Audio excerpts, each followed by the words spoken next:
அப்படி இருக்குது இப்படி இருக்குது, தமிழ் சினிமாவை புரட்ட போகுது அப்படின்னு ஏதாவது ஒன்று சொல்லி ரஜினி சார் ஷூட்டிங் நடந்துட்டு இருக்கு, பிரபு இருந்தார், ஊமை விழிகள் ஞாபகம் வந்துச்சு. அந்த மாதிரி தான் இந்த மேடையில் பார்த்தீங்கன்னா எந்த சீஃப் கெஸ்ட் இல்லாமல் ஏன் இது வச்சுருக்கேன்னா, யார் வேணாலும் நம்ம கூப்பிட்டா ஒரு ப்ரெஷர் பண்ணால் தம்பி விஜய் சேதுபதியோ இல்லை யாரோ வரிசையாக சொல்லலாம், பேர் சொல்லி கூப்பிட்டா வந்துடுவாங்க.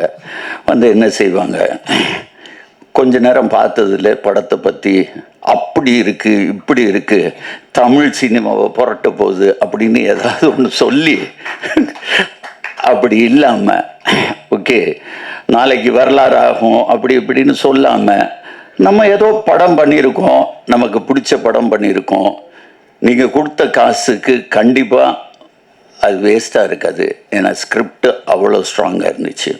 அதனால தான் சீஃப் கெஸ்ட் இல்லாமல் என்னுடைய நண்பன் கருணாமூர்த்தி ஐங்கரன் உடைய மேனேஜிங் டைரக்டர் கருணா, எல்லாத்துக்கும் ஒரு வணக்கம் போட்டுரு கருணா.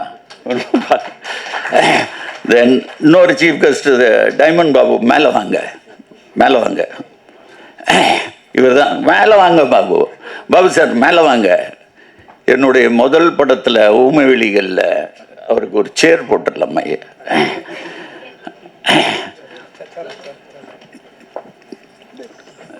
பிஆர்ஓ இன்ட்ரடியூஸ் ஆனது.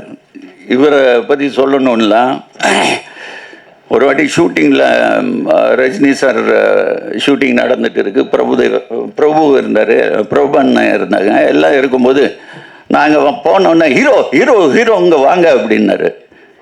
பாபு சார் பின்னால் 2 பேர் நிற்கிறாங்க, யார் என்ன நினச்சா என்ன அப்படின்னு சொன்னவர் தான். என்ன பாபு கரெக்டாக இல்லையா? எத்தனை பேர் இருந்தாலும் ஹீரோ ஹீரோன்னு ஆரம்பத்துலேருந்து சின்ன வயசுலேருந்து சொல்லி பழக்கம் ஆனதுனால அப்படி கூப்பிடுறேன்னு சொன்னார். ஸோ இந்த படத்துக்கு ஒரு 3 சிறப்பு அம்சம் இருக்குது. ஒன்று, எல்லாருமே புது டெக்னீஷியன். நான் முதல்ல கீர்த்தி சொன்னதுக்கப்புறம் ஒரு 2 வருஷத்துக்கு முன்னால் கதையை கேட்டோன்னே எனக்கு அது பிடிச்சிச்சு. இவன் கூட மதனா வந்தான், மதன்னு ஒரு பையன் வந்தான், இவனுடைய அசிஸ்டன்ட் டைரக்டர். நல்லா இருக்குப்பா, இது கொஞ்சம் ஒர்க் பண்ணணும், உனக்கு அது பிடிச்சிச்சின்னா நானும் சேர்ந்து ஒர்க் பண்ணால் தான் நம்ம பண்ண முடியும் சார், பண்ணலாம் அப்படின்னா. இல்லை அப்படி உனக்கு இஷ்டம் இல்லைன்னா நீ போயிட்டு வா அப்படின்னு.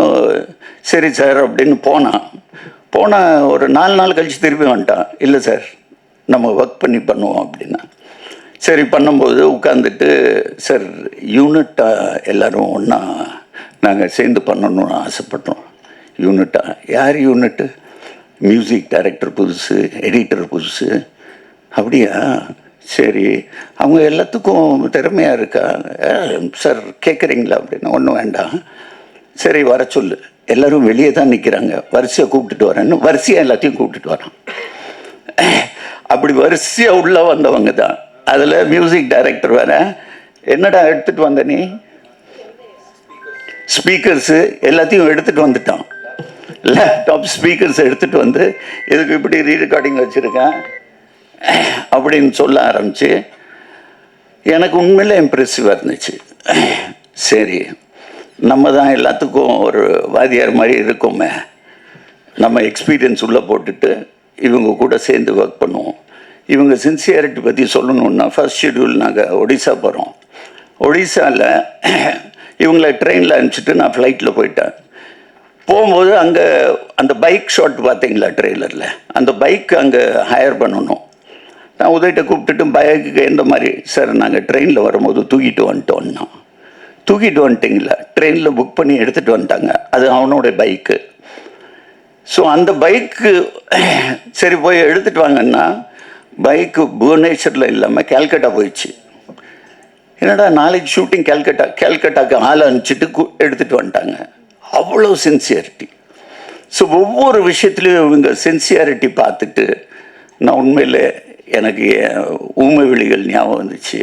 அந்த மாதிரி தான் இந்த பசங்களை வச்சு ஒரு அருமையான டீம். இது ஹார்ட் ஒர்க்கிங். இன்னைக்கு சினிமா இருக்கிற கரப்ஷன் எதுவுமே இல்லை. வண்டி வந்தால் தான் இல்லை, எல்லாம் ஒரு 10 பைக்கில் வந்துடுவாங்க லொக்கேஷனில். ஒன்றா சாப்பிடுவோம், ஒன்றா இருப்போம். என் பிள்ளைகளோட 2 வருஷம் நான் இவங்க கூட தான் அதிகமாக இருந்தேன். ஸோ இவங்க எல்லாத்துக்கும் மிக்க பெரிய நன்றி.